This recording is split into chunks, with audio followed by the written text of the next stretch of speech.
Live with breaking news, this is News 13 at 5. Hey, good evening to you. I'm Nicole Boone. Hello, I'm Bob Juback. First up here on this Monday, a judge today sentenced the man who killed Angie Pipkin to 40 years in prison. That man is Randy Robinson. Robinson killed the 32-year-old Pipkin back in 2014.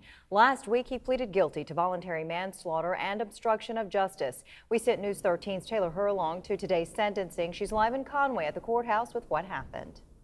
And up next on News 13, you'll meet a man who doesn't let his disability keep him from traveling the world. We'll show you how Corey Lee has inspired thousands of others in wheelchairs to keep an active lifestyle.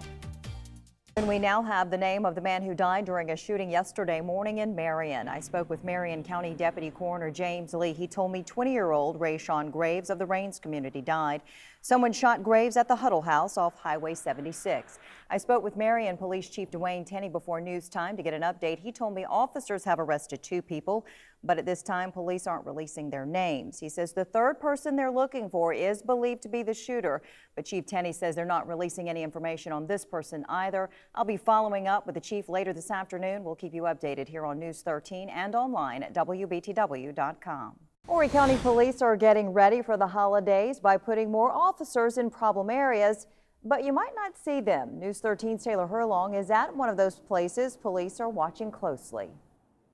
Horry County's top prosecutor says we can't arrest our way out of the heroin problem. They'll decide whether Dylan Roof is guilty of federal hate crime charges. News 13's Megan Miller has been following this afternoon's testimony. The city of Myrtle Beach has shut down 2 businesses in a part of the city known as the Superblock. It's surrounded by 8th Avenue North, Broadway Street, Highway 501, and Main Street. For at least a year now, city leaders have said they're worried about crime there.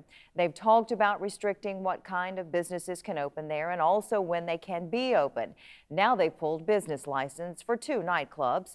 Leaders in Florence School District 1 are talking about changing which grades go to each school. They want to move to what they call a true middle school model. From WBTW, Bob Juback, Nicole Boone, Chief Meteorologist Frank Johnson, and Sports Director Connor Gasquet. This is number 1, News 13 at 6.